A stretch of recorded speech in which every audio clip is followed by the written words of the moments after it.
Halo teman-teman semua, kembali lagi dengan aku. Nah, di video kali ini kita bakalan kembali membahas soal tentang tes teknik ya, teman-teman. Eh, Soal-soal kebidanan nih. Nah, tanpa lama-lama kita langsung aja ke videonya ya. Tapi sebelum ke videonya jangan lupa di like, comment, subscribe, dan nyalakan lonceng notifikasinya supaya kalian gak ketinggalan video terbaru dari aku. Oke teman-teman, di sini kita langsung aja ya masuk ke soalnya. Nomor satu kita baca bareng-bareng. Nyonya Monica berusia 32 tahun dengan status obstetrik G4P3A0 dan hamil aterem. Datang ke BPM, pasien datang bersama suaminya dengan keluhan kejang-kejang. Setelah dilakukan pemeriksaan didapatkan tekanan darah 190 per 140, tangan serta kaki odem, dan tanda vaginal toucher pembukaan serviks 5 cm.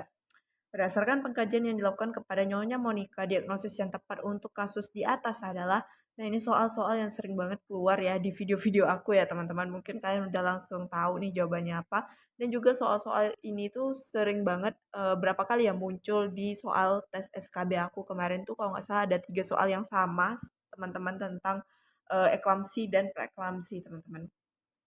Nah, di sini ya dilihat nih, dia datangnya ke BPM ya, terus cukup bulan. Nah, datang sudah kejang-kejang nih teman-teman. Kemudian hipertensi ya, yaitu 190 per 140. Nah, tangan kakinya odem, terus itu pada pemeriksaan VT itu sudah terjadi pembukaan 5 cm. Nah, untuk kasus ini diagnosis yang paling tepat itu adalah eklamsia, teman-teman. Kenapa? Karena dia sudah kejang-kejang, teman-teman ya. Kalau dia misalnya belum kejang, itu masih bisa dikategorikan dengan preeklamsi, teman-teman. Tinggal dibagi aja dia preeklamsi berat atau ringan teman-teman ya seperti itu. Nah itu dilihat lagi dari tekanan darah dan juga proteinurin teman-teman. Nah itu untuk klasifikasi dari preeklamsia berat atau preeklamsi ringan. Tapi kalau dia datang udah kejang-kejang, itu diagnosis yang paling tepat adalah eklamsia gitu teman-teman. Oke, untuk soal nomor satu gampang ya, jawabannya adalah yang A. Kita lanjut lagi ke soal nomor 2. Oke, ini dia soal nomor 2 teman-teman. Tindakan yang harus dilakukan pada Nyonya Monica sebelum dirujuk adalah, oke, dia datang udah kejang-kejang ya, teman-teman, udah kejang-kejang atau eklamsia. Nah, itu tindakan kita yang harus dilakukannya itu sebelum merujuk, teman-teman. Ingat ya, sebelum merujuk. Oke, ada tuh yang namanya tindakan segera, tindakan awal ya, kemudian tindakan apa lagi itu, teman-teman. Banyak macam ya. Nah, jangan terkecoh. Nah, di sini sebelum dirujuk karena ibunya udah kejang, teman-teman, pasti kita susah juga mau pasang infus ya, teman-teman. Gimana kita mau pasang infus sedangkan tangannya kaku ya. Jadi untuk kita harus hentikan dulu kejangnya, teman-teman.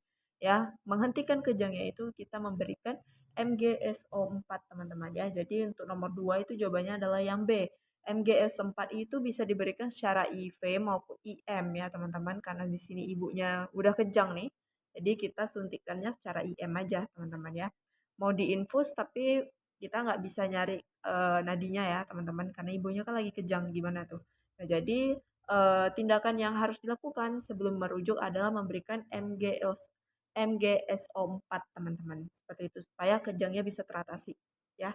Kemudian setelah diberikan MGSO4 baru kita persiapan rujuk teman-teman, baru kita rujuk pasiennya. Jadi kita stabilkan dulu nih pasiennya nih ya teman-teman sebelum dirujuk kayak gitu. Kan nggak mungkin nih di dalam ambulan dia kejang-kejang ya. Nah, tidak belum dikasih obat apapun seperti itu.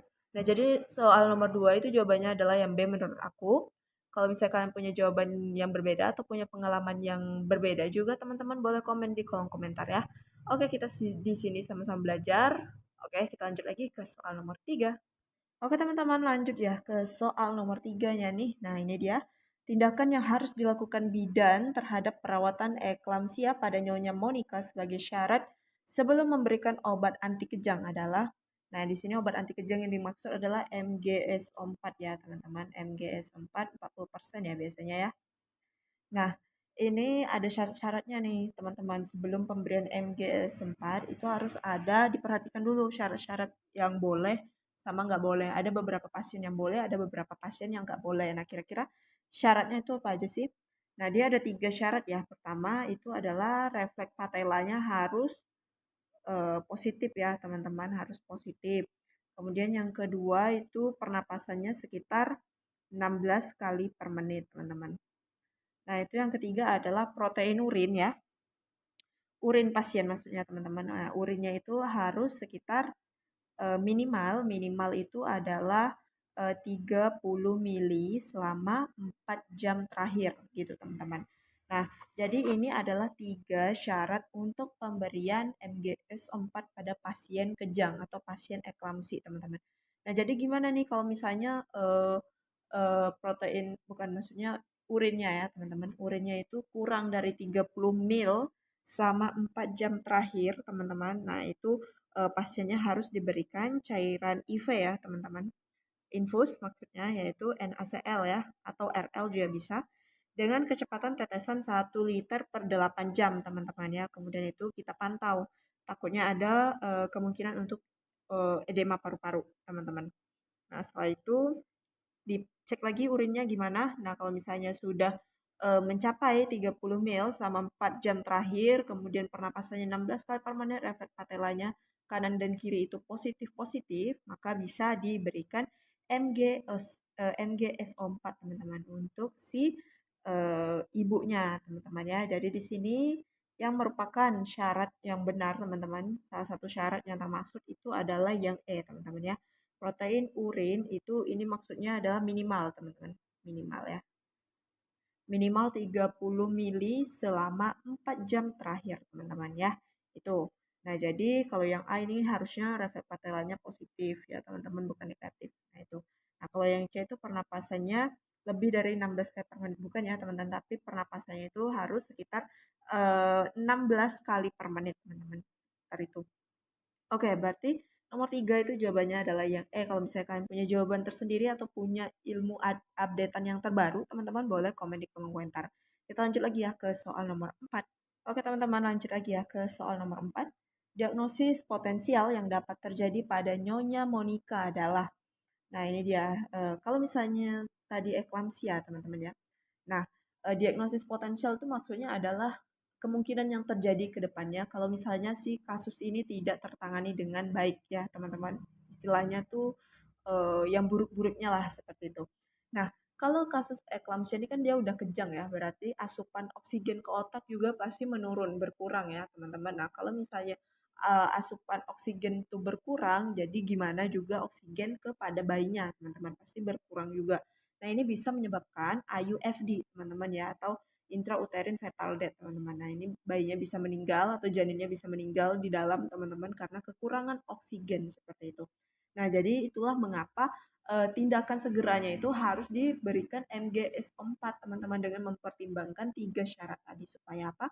Supaya kejangnya itu bisa tertangani atau bisa berhenti, teman-teman ya. Kalau misalnya eh, kejangnya itu tidak berhenti atau dalam waktu yang lama itu bisa pengaruh nanti ke bayinya teman-teman ya karena asupan oksigennya itu terganggu seperti itu. Nah, jadi untuk nomor 4 itu jawabannya adalah yang A, teman-teman. Itu ya, gampang kan? Oke, kita lanjut lagi ke soal yang terakhir. Oke, teman-teman, lanjut lagi ya ke soal nomor 5 nih, yang terakhir. Nah, kita baca bareng-bareng. Untuk mengantisipasi kondisi lebih buruk, tindakan yang harus dilakukan bidan adalah A. Segera merujuk ke rumah sakit. B. Menyiapkan oksigen. C. Menyiapkan tong spatel. D. Memposisikan tidur miring ke kiri. E. Segera mengakhiri persalinan. Oke, tadi kan dia ke BPM ya, teman-teman. Nah, kalau mengakhiri persalinan itu biasanya harus dioperasi ya, teman-teman, sesar ya. Nah, SC. Nah, ini kan di BPM nggak ada tuh yang bisa melakukan SC ya, berarti yang E itu bukan.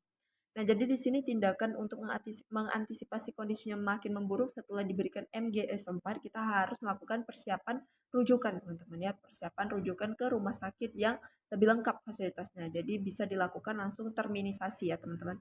Terminasi ya, teman-teman, untuk mengakhiri persalinan mengakhiri kehamilannya, teman-teman ya. Nah, jadi di sini eh, tindakan antisipasinya itu adalah langsung segera merujuk ke rumah sakit, teman-teman. Seperti itu. Nah, jadi nomor 5 itu jawabannya adalah yang A menurut aku, teman-teman ya. Mungkin dari kalian ada yang berbeda pendapatnya dengan aku, boleh komen di kolom komentar, kita belajar bareng-bareng. Oke teman-teman, segini dulu 5 soal dari aku. Semoga bisa membantu persiapan P3 ke kalian ya. Semoga kalian lulus dan jadi ASN di tahun 2022 ini ya, teman-teman. Oke teman-teman, segitu dulu dari aku. Terima kasih banget yang udah nontonin video aku, dan juga aku mau ngomong buat kalian yang mau cari-cari tentang tryout, kalian bisa nanti klik di description box aku. Nah, di situ ada tryout untuk SKD kedinasan dan juga untuk tryout BUMN, teman-teman. Jadi kalian tinggal klik aja link di description box aku karena aku udah cantumin linknya di situ. Oke teman-teman, segitu dulu dari aku. Kalau aku ada salah, aku mohon maaf. Jangan lupa di like, comment, subscribe, dan nyalakan lonceng notifikasinya. Dan juga di share ke semua sosial media yang kalian punya supaya teman-teman kalian bisa belajar bareng aku. See you next video. Bye-bye.